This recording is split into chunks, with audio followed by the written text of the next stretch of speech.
আসসালামু আলাইকুম, সবাইকে শুভেচ্ছা ও স্বাগতম। আজকে আমি টেবিল ক্লথ আর্ট করে দেখাবো। এটা আমি সরাসরি কাপড়ের উপরে আর্ট করব।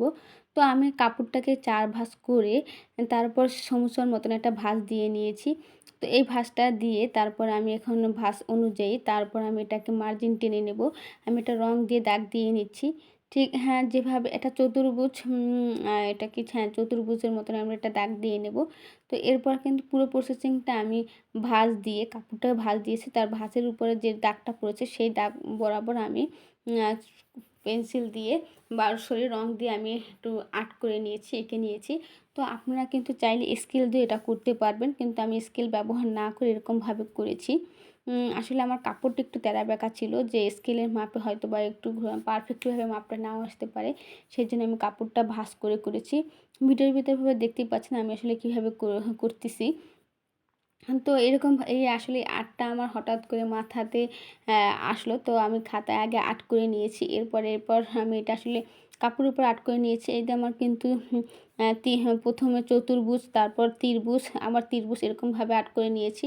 এখন যে ফাঁকা জায়গাটা আছে এটায় আবার একটা স্কেলের সাহায্যে আমি দাগ টেনে নিচ্ছি। তো আমার হ্যাঁ, আর অবশ্যই কে কোথা থেকে ভিডিওটা দেখছেন অবশ্যই কমেন্ট করে জানিয়ে দিবেন। তো আমি এখন এই যেভাবে ডাক্তার দিয়ে নিয়েছি ভালোভাবে, এরপর এখন আমি ফুল আর্ট করব।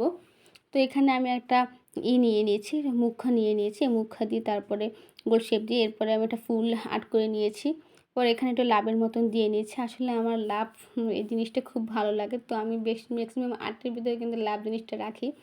আমার বোনরা বলে, "কেন তুমি এই সবসময় লাভ নিয়ে কেন লাভ আর্ট করো? আরও তো অনেক কিছু আছে, সেগুলোও তো পারো।" যাই হোক, এটা হলো আমার পার্সোনাল ব্যাপার। আমি আসলে এটা আর্ট করতে পছন্দ করি। তো এরপরে একটু চুড়ি দিয়ে আর্ট করে নিয়েছি। এখন আবার মুখা দিয়ে একটু সুন্দরভাবে ডিজাইন করে নিয়েছি। এরপরে একটু পাতার মতন শেপ দিয়ে এই ফুলটায় আর্ট করে নিয়েছি। এগুলো আসলে আমি এই টেবিল ক্লথটা ট্রায়াল দেওয়ার জন্যই আসলে কেমন হয়, আমার এই আর্টটা কেমন হয় এজন্য আমি আসলে এই কাপড়টার উপরে করব।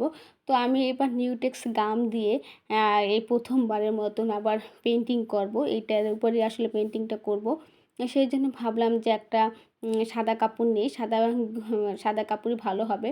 তো কাপড়টা আমার এটা টুকরো কাপড় ছিল, এটাকে আমি জোড়া না গিয়ে তারপরে এই আর্টটা করতেছি। তো এই আর্ট পেন্সিল দিয়ে আর্ট করার পরে এরপর আমি এটাকে আবার হ্যান্ড পেইন্ট করব নিউটেক্স গাম দিয়ে।